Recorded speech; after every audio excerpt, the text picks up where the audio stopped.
All right, this video is really funny to me. So Vivek Ramaswamy, of course, is running for president on the Republican side.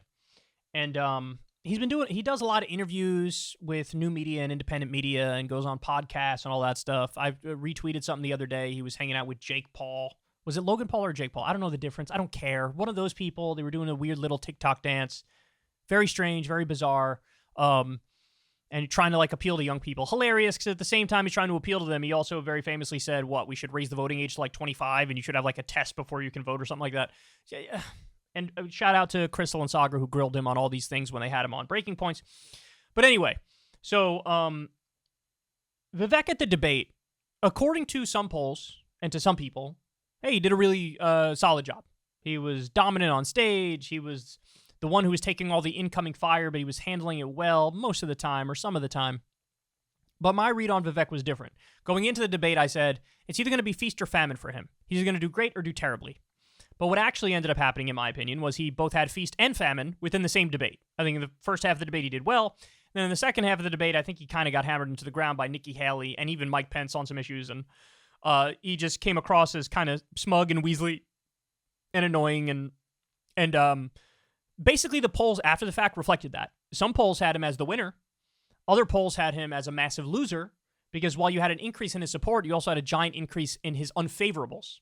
So it was very interesting. Like the reaction to the debate was very interesting. So anyway, here he is. He goes on Fox News Sunday. And I love this clip.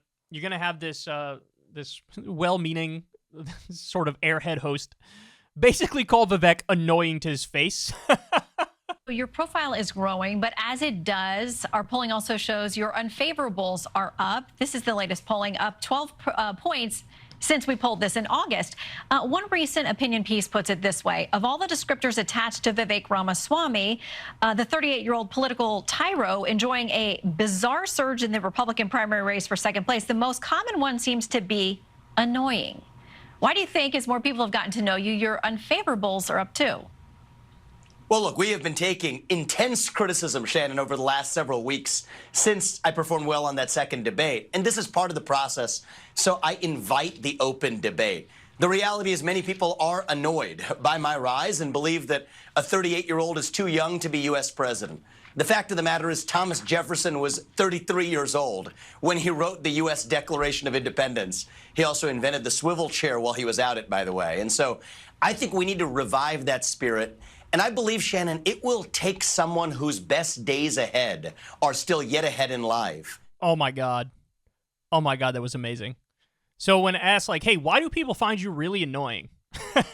His reaction is, well, I've been under intense criticism. That's why. Hold on now. You're going to try to pass the buck to the media on this? Well, the media has been saying mean things to me, and the other candidates have been saying mean things about me. So people are just listening to what the others are saying and going, I agree, he's annoying. Nah, dude, I think it's your being. I think it's who you are. I think it's how you talk. I think it's how you carry yourself. I think it's the words you use. So his first deflection is, I've been taking intense criticism. That's why they find me annoying.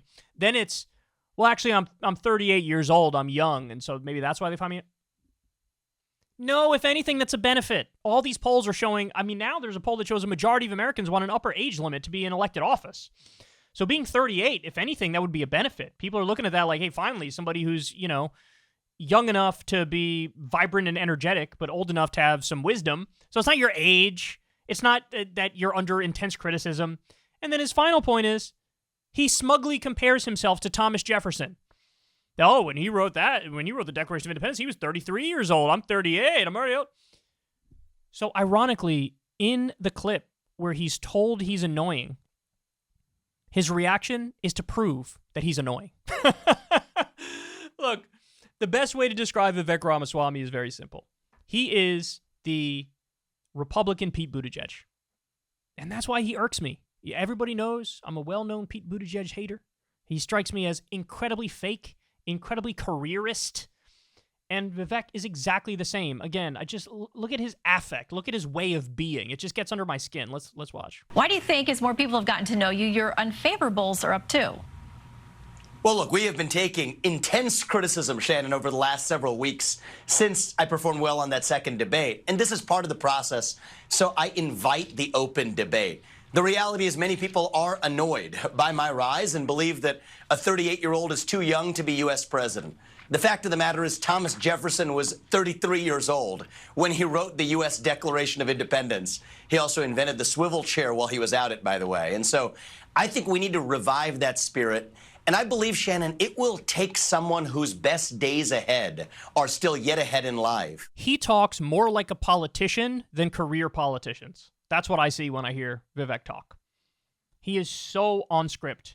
He is very clearly acting, putting on his, politician persona. And look, the final point I'd make about this is, here's how you know he's really disingenuous, is that when he got into the race, his main thing was wokeness bad. I'm the wokeness bad guy. And then there was polling data that came out a little while ago, which showed that this was really, really not resonating at all with the American public. These wokeness-related issues are dead last on the list of concerns for most Americans. And what you saw in reaction to that, and to be fair, it wasn't just Vivek, it was also Ron DeSantis. They turned on a dime. They stopped mentioning wokeness entirely. They turned on a dime. And I think what that goes to show you is it's not like this was a principled, I'm going to lead the crusade against something I view as an existential threat. It was more like a calculation to ride the wave of what they thought was popular. But as soon as it became apparent to them, actually, this isn't popular and I'm being very insular and I'm in my little bubble here and this isn't resonating with most Americans, they dropped it immediately. Immediately. So I don't respect that. I don't respect the finger in the wind, hey, this thing defined me, but now I'm never going to mention it again because I see this isn't working. Well, if it really was as big of a concern as you pretended it was, why wouldn't you try to change people's mind on that and drive it home further and lean more into it and explain yourself better? Hey, here's why this is an existential threat. Here's why this is a real problem, et cetera, et cetera. They didn't do it because they realize I'm fighting an uphill battle. It's not going to get me to power now, and that's what they want, power. And remember, Vivek was he wrote a book. In the book, he was very anti-Trump in what he did on January 6th, and now he didn't accept the results of the election, and now Vivek is the chief Trump defender in the race, and he was defending Trump during the debate and his actions on January 6th, and it's so weaselly. It's so weaselly. He's very power-hungry. And remember, just so you know, his history before getting into politics, very scammy, was involved in some pump and dump thing. So there you have it. I love that he was called annoying to his face, and I love how his reaction was to prove he's annoying. Hey, y'all, do me a favor and like and subscribe. It helps out big time in the algorithm. Click the bell as well for notifications when videos drop, and watch that video on screen right now. You know you want to.